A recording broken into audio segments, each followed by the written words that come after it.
তার মানে তোমার এন্টারটেনমেন্টটা এটাও কিন্তু ইবাদতে কাউন্ট হয়ে যাচ্ছে।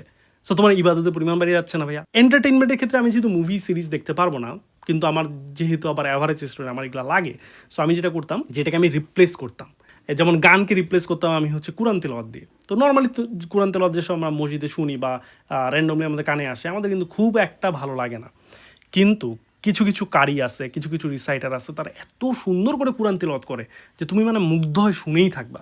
তো আমি খুঁজে খুঁজেগুলো বের করতাম, ঠিক আছে। যেমন হচ্ছে আমি তোমাকে এখানে বলতে পারি যে একটা চ্যানেল আছে, ইউটিউব চ্যানেল, যার নাম হচ্ছে আন নাফি, ঠিক আছে, আন নাফি।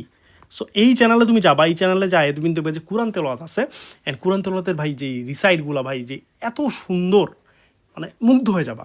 এক একটা সূরা 3-4টা কারি থাকে, তুমি একটা না একজন বা একজনের ফ্যান হইতে তুমি বাধ্য, এত সুন্দর।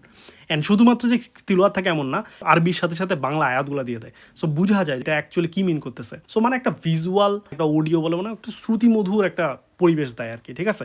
সো আমি গান শোনা বাদ দিয়া আমি হচ্ছে ওই আন্নাফির আমি হচ্ছে তিলাওয়াতগুলো শুনতাম। তারপর ধরো মুভি সিরিজ, তো তোমার ধরো মুভি সিরিজ বাদ দিয়ে ইসলামিক যেসব আমাদের নবী রাসূল আছে, তাদের তুমি হচ্ছে জীবনীগুলা এগুলো তুমি দেখা শুরু করো। তাদের জীবনের উপর বেস করে যেসব মুভি আছে এগুলো তুমি দেখো। দেখো বেসিক্যালি আমরা যেটা করতেছি, হারাম জিনিসকে আমরা হালাল দিয়ে রিপ্লেস করতেছি, ঠিক আছে।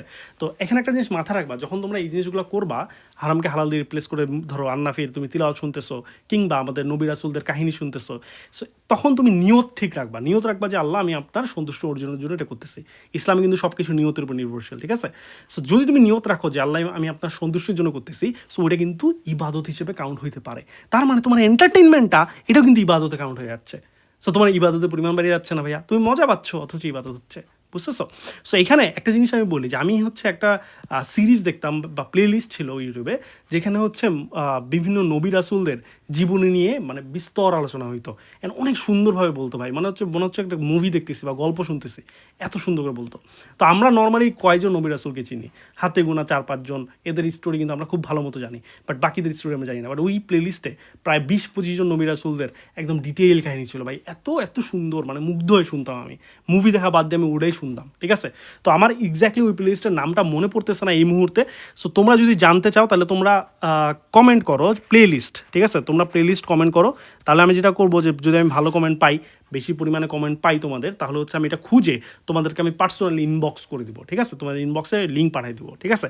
সো যারা যারা এটা পেতে চাও নবী রাসূলদের সেই অস্থির অস্থির কাহিনীগুলো, তারা হচ্ছে একটু কমেন্ট করো প্লে লিস্ট, আমি হচ্ছে এটা তোমাদের ইনশাআল্লাহ দিয়ে দেওয়ার চেষ্টা করবো, ঠিক আছে। চলো চলো চলো আমরা এবার যাই হাই এনার্জি টাইম স্লট, আর একটা হচ্ছে লো এনার্জি টাইম স্লট। তো রমজান মাসে যেহেতু তুমি লং টাইম না খায় থাকতেছো, সো তোমার এনার্জি ডাউন হবে স্বাভাবিক, right. So high energy time slot